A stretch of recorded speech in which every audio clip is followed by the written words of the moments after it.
दोस्तों नमस्ते। स्वागत है आप सभी का कागज नगर के लोकल समाचार में। आज 30 जुलाई 2024 का दिन है। आज कागज नगर के क्या क्या मुख्य समाचार रहे, इसको जानने के लिए इस वीडियो को लास्ट तक जरूर देखते रहें बगैर स्किप किए। मैं आपका होस्ट कौशिक आपको कागज नगर की सारी जानकारी दूंगा। शुरू करते हैं आज पहले हेडलाइंस से। आज लोन माफी का दूसरा चरण, गड्ढे भर रहे भाजपा नेता। तलाई नदी में कैटफिश, एपी के भेजकर कर रहे थे चोरी। हमें महाराष्ट्र में मिला दो, कहा हरीश बाबू ने। तो चलिए दोस्तों शुरू करते हैं आज के पहले समाचार से। दोस्तों मैं आपको एक तस्वीर दिखाना चाहूंगा। इसमें एक टेबल दिखेगी। इस टेबल के अनुसार आपको पता चलेगा कि कितने लोगों का लोन माफ हुआ है। जी हाँ, आज लोन माफ होने का दिन है। ऐसे किसान जिन्होंने 1 लाख से लेकर 1.5 लाख रुपए तक का लोन लिया है, आज उनके लोन माफ हो रहे हैं। इससे पहले आपको समाचार पता ही होगा कि 1 लाख रुपए तक के लोन माफ हो गए, अभी 1.5 लाख रुपए तक के लोन माफ हो गए और 15 अगस्त के दिन 2 लाख रुपए तक के लोन माफ हो जाएंगे। तो जिन्होंने भी 1 से लेकर 1.5 लाख रुपए तक का लोन लिया है, ये उनकी लिस्ट है। करीब 716 करोड़ रुपयों का जो है रिइंबर्समेंट किया गया है। ये पैसे सीधे बैंक के अकाउंट में जमा हो जाएंगे ताकि 65,432 किसानों के अकाउंट से जो है लोन माफ कर दिए जाए। और आप टेबल में देख सकते हैं कि आदिलाबाद में 17,647 किसानों को इस लोन माफ़ी का लाभ मिलेगा। कुमरम भीम जिले में 14,623 किसानों को इस लोन माफ़ी का लाभ मिलेगा। वहीं मंचिरियाल में 14,104 किसानों को और सबसे ज़्यादा निर्मल जिले में 19,058 किसानों को इस लोन रीइंबर्समेंट का माफ़ी लाभ मिलेगा। तो ये थी पहली खबर जहां किसानों के लोन माफ़ हो रहे थे। अब चलते हैं दूसरी खबर पे। आपको एक और तस्वीर दिखेगी। इस तस्वीर में आप देख सकते हैं कि कुछ लोग गड्ढे भर रहे हैं।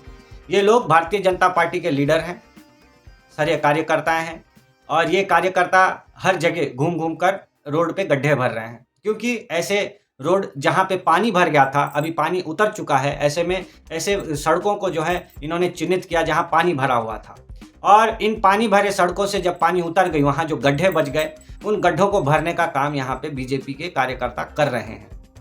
मुख्य रूप से हमारे एमएलए पालवाई हरीश बाबू के चाचा पालवाई सुधाकर जी इस काम में लगे हुए हैं।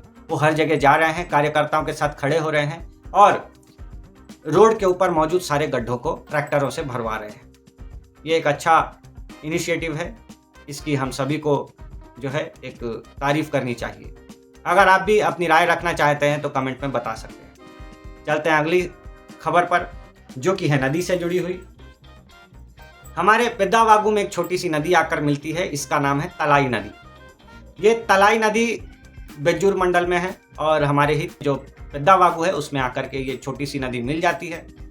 तलाई नदी में कुछ लोग मछलियां पकड़ रहे थे। इसी समय मछली पकड़ने के दौरान उन लोगों को कैटफिश मिल गई।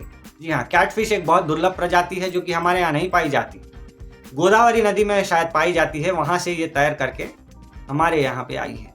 और कैटफिश जैसे ही मिली तो हमारा जो फिशरीज डिपार्टमेंट है वो बड़ा खुश हो गया कि अब हमारे इलाके में भी कैटफिश एक मिल गई है। अब इसको बचा के रखना है ताकि इस इलाके में भी कुछ मतलब बायोडाइवर्सिटी बढ़ जाए। जब बात बायोडाइवर्सिटी की आई है तो एक और समाचार है। हमारे कवाल टाइगर रिजर्व में टाइगर तो ख़त्म हो गए, आप सभी को हमने समाचार में बताया। सिर्फ सिरपुर और हमारे कागज नगर इलाके में ही टाइगर बचे हुए हैं, लेकिन बाकी के कवाल टाइगर रिजर्व में एक बड़ी अद्भुत सी चीज़ देखने को मिली। ढेर सारे ऐसे तितलियां देखने को मिले जिनकी प्रजाति बहुत ही रेयर है। ऐसी प्रजातियां जो दुर्लभ हैं, जो हमेशा मिलती नहीं, ऐसी दुर्लभ प्रजातियां हमारे यहाँ पाई जा रही हैं। इसका मतलब है हमारा इकोसिस्टम बहुत अच्छा चल रहा है। तो इस अच्छे इकोसिस्टम के साथ चलते हैं अगली खबर पर, जो कि है एपीके से जुड़ी हुई। एक एप्लीकेशन बंडल होता है जिसे कि एपीके कहते हैं। इस एपीके फाइल पे क्लिक करते ही आपके फ़ोन में कोई एक सॉफ्टवेयर इंस्टॉल हो जाता है। आपको अगर फ़ोन में कोई भी सॉफ्टवेयर इंस्टॉल करना है तो आपको पहले एपीके फाइल डाउनलोड करके खोलना पड़ेगा। तो एपीके फाइल के बारे में आप लोग समझ गए होंगे। अब बताता हूँ आपको किसान सम्मान निधि के बारे में। किसान सम्मान निधि एक सेंट्रल गवर्नमेंट की स्कीम है जिसमें कि हर 3 महीने में 1 एकड़ के लिए किसानों को 3,000 रुपये सेंट्रल गवर्नमेंट देती है। अगर आपके पास 2 एकड़ है तो 6,000 रुपये देगी। ऐसे ही मतलब ये रैतु बंधु के जैसा ही एक स्कीम है। इस स्कीम के तहत लोगों को पहले रजिस्ट्रेशन कराना पड़ता है, तभी जो है उनके अकाउंट में पैसे आते हैं और 5 एकड़ से कम वाले किसानों को ही इसका लाभ मिलता है।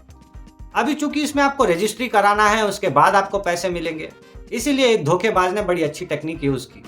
उसने धड़ल्ले से लोगों को जो है एपी के फाइल भेजना शुरू कर दिया। एपी के फाइल का नाम रखा किसान सम्मान निधि एपी के, और लोगों को भेजना शुरू कर दिया।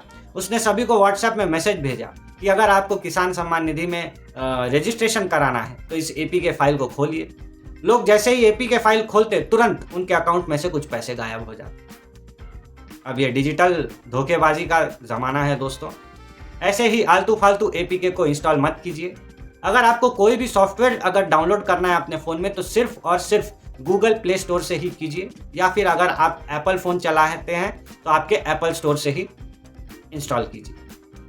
अब चलते हैं अगली खबर पे, जहाँ पे हमारे विधायक साहब ने कह दिया कि हमारे ज़िले को महाराष्ट्र में मिला दिया जाए। जी हाँ, अगर आपको ये पूरी क्लिप देखनी है तो देखिए इस वीडियो। ఇదొక్క లాస్ట్ కన్క్లూడింగ్ ఒకటే వర్డ్ సార్, వెనుకబడ్డ కుమ్రంభీం ఆసిఫాబాద్ జిల్లా. నేనేమంటున్నా అంటే ఈ వివక్ష, ఈ వెనుకబాటుతనం, ఈ అన్యాయం, ఈ మోసపూరిత ఆలోచనలు ఇవన్నిట్లో మేము వెళ్ళదలుచుకోలే. కానీ ఈ వివక్ష ఇట్లనే కొనసాగితే మాత్రం ఒక పని చేయాలి ప్రభుత్వం. మేము గతంలో అనుకునే వాళ్ళం, గతంలో మహారాష్ట్ర వెనుకబడ్డది అనుకునే వాళ్ళం. ఇవాళ మహారాష్ట్రలో మా పక్కనే చంద్రపూర్ జిల్లా ఉన్నది, అటు గడ్చిరోలి జిల్లా ఉన్నది. ఈ రెండు ప్రాంతాల్లో రోడ్ కనెక్టివిటీ బాగా ఇంప్రూవ్ అయింది, వాళ్ళ లివింగ్ స్టాండర్డ్స్ కూడా చాలా వరకు ఇంప్రూవ్ అయినాయి. ఒకవేళ మా ప్రాంతానికి న్యాయం చేయాలనే ఆలోచన గిట్ట ప్రభుత్వానికి లేకపోతే ఒక మంచి పని చేయాలి. మమ్మల్ని, మా జిల్లాను వెనుకబడ్డ గిరిజనుల జిల్లా, దళితుల జిల్లా, బడుగు బలహీన వర్గాల జిల్లా, మీరు ఒకవేళ మాకు నిధులు కేటాయించలేని పక్షంలో మమ్మల్ని మహారాష్ట్రలో కలిపినా కూడా మాకు అభ్యంతరం లేదు. 1,00,000 మంది, మేము 2 లక్షల మంది ఓటర్లు ఉన్నాము, అందులో 1,20,000 మంది మరాఠీ మాట్లాడతారు. ఇక మేము ఒక 30 రోజుల మరాఠీ పుస్తకం తీసుకొని మరాఠీ నేర్చుకుంటే మేము అందులో కలిసిపోవడానికి కూడా సిద్ధంగానే ఉన్నాం. ఎందుకు అంటున్నా అంటే గతంలో ఈ వివక్ష లేకుండే, ఈ ప్రత్యేక తెలంగాణ రాష్ట్రంలోనే మా మీద తీవ్రమైన వివక్ష. ఎందుకు మా మీద కక్ష కట్టినరో నాకు ఇంకా అర్థమవుతలేదు. కాబట్టి తప్పకుండా ఈ వివక్షను విడనాడాలే. रोड कनेक्टिविटी కూడా చాలా పూర్గా ఉంది. जैसा कि आपने देखा, विधायक साहब एक भाषण दे रहे थे विधानसभा में। आज भाषण था सिविल सप्लाई और इरिगेशन डिपार्टमेंट के ऊपर। इरिगेशन मतलब सिंचाई विभाग, इसको लेके चर्चा चल रही थी सदन में। तो बीजेपी के तरफ से हमारे विधायक साहब उठकर खड़े हुए और भाषण देने लगे। हमारे विधायक साहब ने कहा कि अगर आप लोग तो हमें फंड दे नहीं रहे, बीआरएस पार्टी की सरकार थी तब भी हमको फंड नहीं मिला, अभी कांग्रेस की सरकार है तो भी हमारे सिरपुर तालुके को फंड नहीं मिल रहा है। अगर आप लोगों को फंड नहीं देना है तो एक काम कीजिए, हमारे कोमरम भीम ज़िले को काट करके सीधे महाराष्ट्र में मिला दीजिए। महाराष्ट्र में धड़ल्ले से फंड मिल जाता है, वहाँ पे एक अच्छी सरकार चल रही है। हमारे आंखों के सामने महाराष्ट्र का चंद्रपुर और गढ़चिरौली धीरे धीरे डेवलप हो गया, लेकिन हम वहीं के वहीं रह गए। ऐसे में आप वही काम कीजिए, अगर आपको फंड नहीं देना है तो हमें महाराष्ट्र में मिला दीजिए, अदरवाइज़ आप हमें फंड दीजिए।